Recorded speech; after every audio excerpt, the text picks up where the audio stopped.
Alrighty, thank you very much, Kendra. Thank you, Mads. So, Mads talked primarily about nullable reference types, which we devoted an entire half hour to, because that's the one that is going to change how you code the most. It's going to affect those warnings that he talked about. It's going to affect the libraries that you use in terms of how we work with the code that you have. I get to talk about all the fun stuff. It's just things that you can adopt that will just make your life better, but they're not going to introduce warnings as soon as you turn them on. So there's a couple different themes that are really true about what was added in C# 8 outside of nullable reference types. We're going to talk about it as being more modern and more productive. We're going to increase your productivity, and we're going to add features that make it easier for you to work with modern development scenarios. Primarily those are cloud-based, device-based, programs that run across multiple machines. So let's look quickly at that catalog of features, and then we're going to dive right into code. So the ones that are going to support these modern cloud scenarios, we're going to be talking about async enumerables. We're going to talk about more patterns in more places and how you can use pattern matching, which will do a lot more different things as we're combining applications and combining code from other places. We're going to talk about default interface members, ways to add versions onto an interface, ways to provide implementation in an interface, and to be able to update those as part of a distributed program. And we're going to talk about indices and ranges, which is just a nicer, cleaner syntax for working with large sequences of data, whether that be arrays, large data sets that come from an ML.NET program, and so on. We're also going to breeze through quickly a lot of different smaller features that are really nice ways to increase your productivity. The using statement, static local functions, read-only members, null coalescing assignment, unmanaged constraints, and interpolated verbatim strings. These are different features that you can just add into your daily habits and start writing a little bit more productive, a little bit more concise code, and make the experience a little bit better. So now from that, that's everything that we're going to be talking about, and that's more than enough talking. Now let's look at the code and let's actually look at those features in action. So what I have here is I'm using Visual Studio for Mac as part of that .NET Core story of cross-platform, open source, and free. Let's make this just a little bit bigger. So my main program here, we're using one of the features that was in one of the previous versions. So we're going to have async iterators. So my main method is also asynchronous. Let's look at the idea behind what an async iterator does. If you think about everything we had to write in order to do asynchronous, grab data and then work with that data and then consume it, you would do an asynchronous call and you would have to wait until all the data was available. And then you'd get that entire large data set, and then you would work with that data set. Using async enumerators, when you write the code that retrieves data asynchronously, now you can put that into an async enumerator method, such as this one here, where as the data is available, you immediately yield return it. When the data is not available and you need to, say, get the next page in a GraphQL query or make another web service call to get more data, well, now it's going to await and do something asynchronous, and then the next block of data comes back. So let's run this application. And I want you to watch how the screen scrolls as we do this. And that went just a little bit too quick.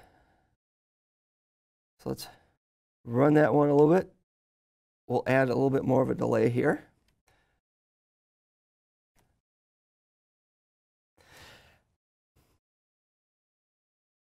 And let's make sure we have the change to make sure I'm running the right application. Nope, that should be right. Let's build. And then we'll run this one.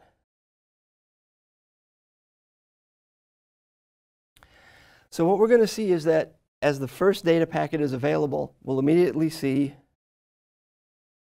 those first 10 elements, and then we'll see a pause while I'm simulating doing a web request to go get some more data.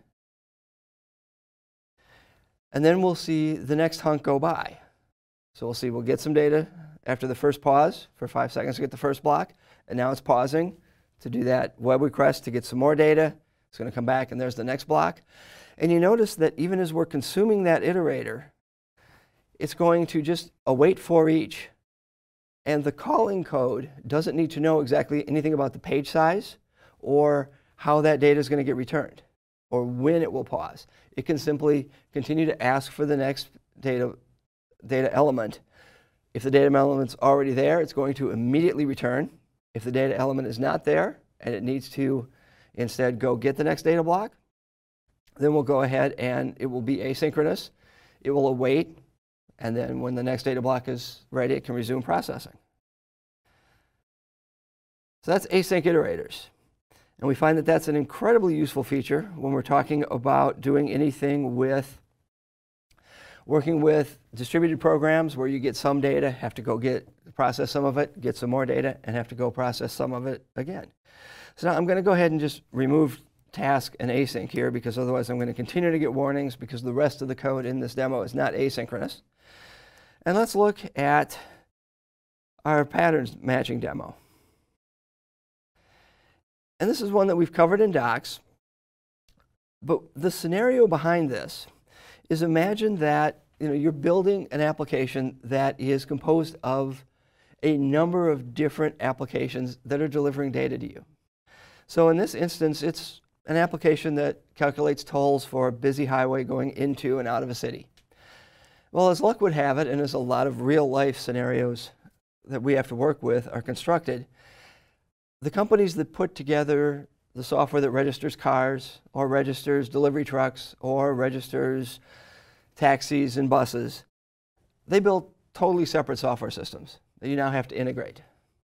So what that means is, even though in a classic model where we'd look at object orientation and we'd say we can just do an object-oriented thing and have car and trucks and taxis and buses derived from a vehicle class and have a virtual method to calculate the toll and provide different implementations, we really don't have that here, because we're constrained to use these data types that we've been given from someone else.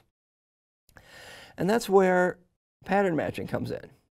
So if we look at how we're calculating the tolls, if we were to take a vehicle and we switch on what type it is, well, we can set a cost for a car, set a cost for the taxi, set a cost for the delivery truck, and we're looking at the shape of the data and the kind it is. And we're not relying on a virtual hierarchy that we've imposed upon those types, but we're just putting them together in terms of knowing some things about it. Well, we can expand on that more, and then as more business rules come in, we may have some advanced rules that say, well, once we put more people in the car, cars should get a little cheaper. So if I'm going to say my car, and if a car's got passengers if it's got 2 or more, so it's got 2, and I'm going to say then it's only 1.5. And now if you look, I'm now going to get a little bit of squiggles coming in here, because I'm not covering every case with the car. So I would have to add another car with a default of 2.0. Okay, and now if I were to say, well, if there's no passengers in there, we can put these in. And if it's 0, well, now you're going to owe a little bit more. You have to pay, I guess I didn't have that one, but if it's got 3 or more passengers, then you only have to pay $1, and so on. So for each different case, what we can now do is we leap into, instead of just looking at the type, once we know the type, we're going to look at some of the properties of that type in a recursive pattern. So if it's a car and one of the properties has a certain value, then we can go through and learn a little bit more. And then we can also learn about, if it's some other type completely, we can catch those where it's probably a programmer error, someone passed in the wrong type. Or if someone passes in null, that would be a different case that we could work with. And then we could do something where we could get even more advanced, and we could say, if, depending on the days of the week and depending on the time of the day, well, then we have some other business rules. If it's a weekday, well, then we're going to spend a little bit more. And depending on the time band, we're going to add a little bit more other code to say morning rush coming into the city should cost more, evening rush out of the city should cost more. Now, if we look here at this one for is weekday, you can see that this is pretty repetitive right now. Well, I can change that by, I'm going to delete all these because they're all the same. And then Saturday and Sunday, I should return false. But if it's not Saturday or Sunday, from this enum, I should be able to just return true. So now I can go, well, I can look at the exceptions because there's only 2 of them. And then I can treat those that are not exceptions as just a general rule to say that must be a weekday. And we can do some of the same things here in terms of the time band, where we can look at, depending on the time, we have a few if-else's here. We could refactor that if we wanted to as well. And then if you look at our peak time premium, now here what we're doing is we're also using that new switch statement, but we're going to construct a tuple of the 3 variables we care about. We care about whether or not it's a weekday. We care about if it's overnight, if it's daytime, or if it's morning rush hour or evening rush hour. And we may care about whether or not it's inbound or outbound. And now if I were to build an entire table of all those, I would get, weekday is either true or false, times the time band of which there are 4, so that would be 8 rows, and then whether or not it's inbound is another Boolean of 2 different ways, so I would get 16 different rows here. And then we can start to simplify this. And by simplifying it, I can come into these rules where if it's overnight or daytime, really doesn't matter if it's inbound or not. So I'll just leave that as an underscore, so any value would be fine. And I have those rules. And if it's morning or evening rush and it's a weekday, that's covered under the next two rules here, where I'm going to check all 3 variables. And on those instances, because peak time inbound is more expensive and peak time outbound in the evening is more expensive, well, then we're going to add a bit more of a premium. And the other cases, there's no particular premium and there's no discount. So we'll just leave all the others, underscores and discards, and that will fall through as a default case. So this is one of the questions we get on this syntax is, why did we pick underscore rather than using the default, which is what's been on a switch statement for a long time? And a big reason is there are a lot of cases here where we would start to use multiple variables or multiple properties. And what we'll end up with is by simplifying it, we'll get those discords or default, we don't care what the value is, in more than one place. And it just looked kind of weird if this last one was going to be default, default, default. That seems kind of odd and doesn't really seem to fit the syntax. So this switch expression is now doing some different things than the switch statement that we're all familiar with in its construction. The 2 big changes that are in the syntax when you start to adopt this is that what you'll see is we start by giving the variable that we're going to switch on, followed by the switch keyword, and then we're going to have the cases in terms of what are the types, the properties, property constants that we're going to be switching on. And the reason we did it that way is this composes very well in more complicated scenarios. I can go from here and then I can take the output of this one and then I can also multiply it by this peak time premium. Or if you look here, I'm composing inside of, by calling that is weekday or get time band, which are also switch based, and then composing directly into that.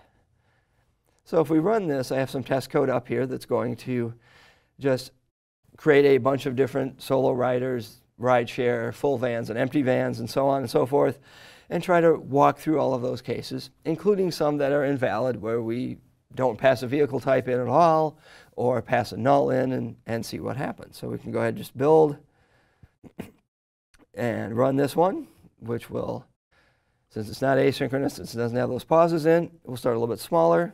Here we'll make our font noticeably bigger on this one. If we can find that quickly. Not finding that one right as quick as I would like. Sorry about that, unless we So we'll pop out of this one, and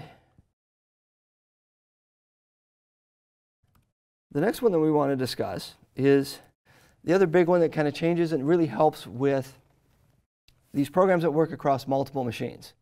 We're going to talk about adding default interface members, which is one of these that has caused a fair amount of, a little bit of concern, especially with people who have been familiar with C++ and multiple inheritance. So there are a lot of rules in terms of how you can use default interface implementations, which will really try to do a lot to make sure that you really can't get into that default diamond of death scenario that was possible in C++ with multiple inheritance. So if we look at what we're trying to do here with a default interface member, we can look at the idea of a logger. So we're going to write some kind of a string to some form of a log. That log may take different implementations. In this contrived example, I've got a console logger that writes to the console. I have a database logger that also writes to the console because I didn't want to add a database and everything for this demo. So it's going to write to the console, but it's going to say that it wrote something to a database. And if you note that what we did here is we added an implementation to this. So now this logger method can now be called on any type that implements this console logger or database logger interface. So we can implement the derived interface, and that will just inherit and accept that implementation. So now if we look, I have added a logger factory that we can take the constant of an enum of which kind of logger you want to create. And I'm just going to return one of those. If one doesn't exist, well, then we're going to throw an exception. And note that that's using that same pattern matching again. So we can use that in other scenarios such as this, where we're doing a form of a dependency injection. And now if we look, I can just create a logger. And now if I want to log that, it's going to log the hello world, or it's going to log it into my database type, based on which one was created. Either of those factories will work, and it will come into play, and it will do the correct thing in terms of writing to that particular log. So if we rebuild, then we'll go ahead and run, and we'll see the two different messages that come out, hello or hello inserted into the database. And where I want to talk a little bit about that deadly diamond of death and multiple inheritance is if we look here, and if I took my database logger,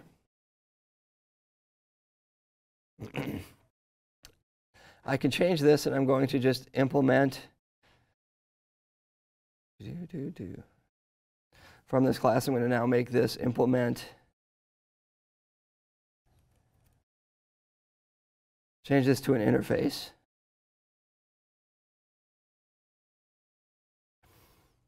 With that implementation. And now we just need to create a class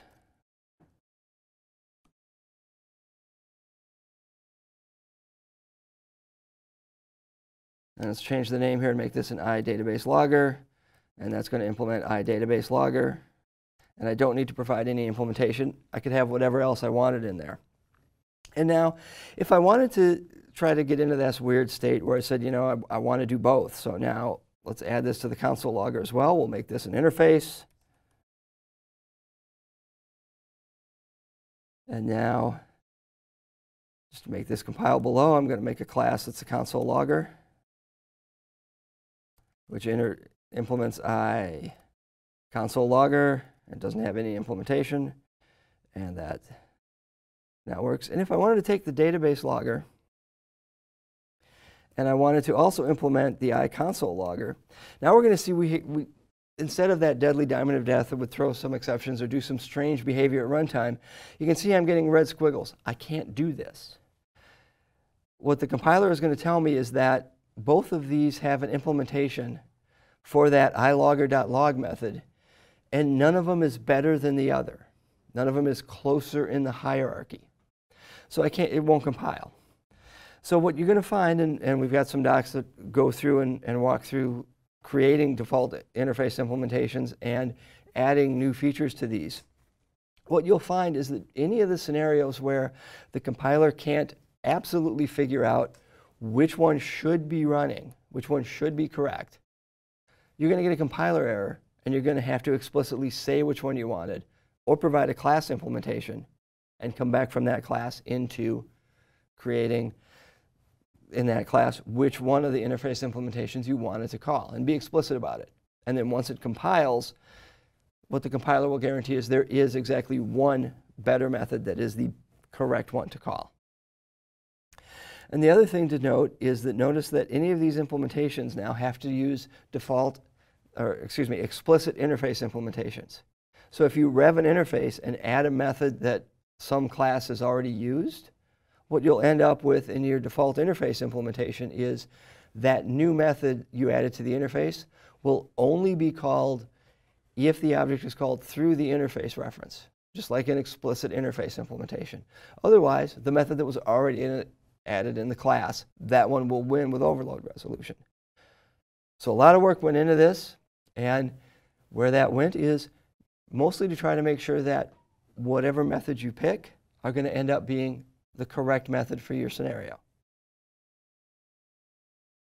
Now the last one that really has a lot to do with working on these distributed programs is indices and ranges. I'm going to just show a lot of the code. And I doubt I'll run this one because once you see the code pretty much shows what goes on. So what we did with default indices and ranges is it's a better way and a much more concise way to use bracket notation to look at a single element, either from the start or from the end of an array, or to look at a range anywhere inside an array or a span or some sequence of elements. So if you look at here, I've got an array where we've got the quick brown fox jumped over the lazy dog. And you can see the index from the start starts at 0 and goes up through 8. One of the controversial things on this feature is if you look at the index on the end, it's going to start from hat 1 and then move up to hat 9. Now the reason for that is hat 0 is the length of the array. So it is actually one past the end, and it points to the very end of the array. So that's where you can think of hat 0 is sequence.length, hat 1 is sequence.length minus 1, which matches up with the last element. Now where this feature works fairly well, we can write out things either from either end. We can also take a slice of it. If you look in the second demo, it would take the last 2 words from bang 2, or from hat 2 up to hat 0. And if you notice here, ranges are exclusive, so the last element in a range is not included in that range. And where that gets important is as we look at some of the other ones here, where we really look at a lot of the rules, which is why we chose an exclusive range, is if you look, numbers from x through y is the same as the range of y minus x. It has that many elements. And these other rules, once again, go x to y, y to z. They should be sequential and non-overlapping. X to hat x should remove exactly the same number of elements from both sides of the sequence. So 0 to hat 0 is the entire sequence. 1 to hat 1 is peeling one element off each end. And one of the real scenarios where we use this a lot is if you're working through large data sets, you might take a moving average over any number of elements. So we start with how many do we have, and we take the next 10, and we just keep moving through, and we start to see how the sequence moves, but kind of balance it a little bit. And then from there, now we're getting into just these things where they're really just small little features, but they just make your life more productive. So let's start with our using statement. So if we look at the using statement, I've just got these nested usings, and I'm just going to start removing some extra characters, remove some brackets, and we can do the same on the next line.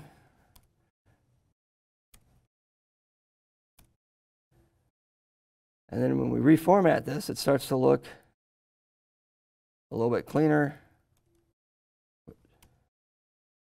And of course, not typing this morning. And then everything would line up, and we just have these different usings all in one area. And because it's now a using statement, I need the semicolons. And there, instead of just all that fireman's ladder of brackets using multiple items, we get just one. How much more do we got?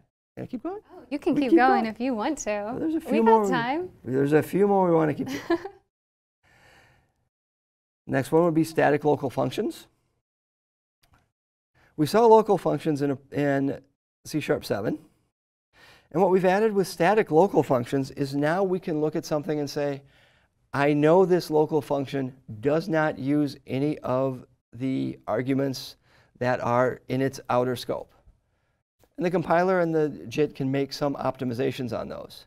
So if I want to take something like this and say, I really wanted this to be something so that I know it never uses any of the outer scope variables, I should be able to declare it as static. And if you note that when I do this now, I'm seeing red squigglies under start and end. So now I have to update that to say I'm going to want to pass those in and make new copies of those variables so that I'm not capturing something from the outside.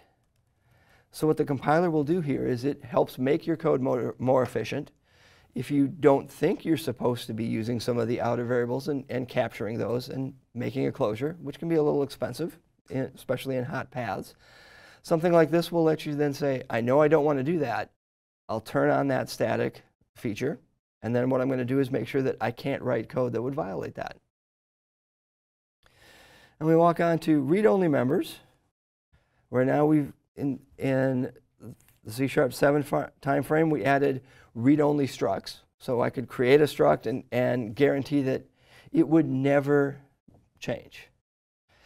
So what we want to do now is to be able to give you a little bit more better ways to do that.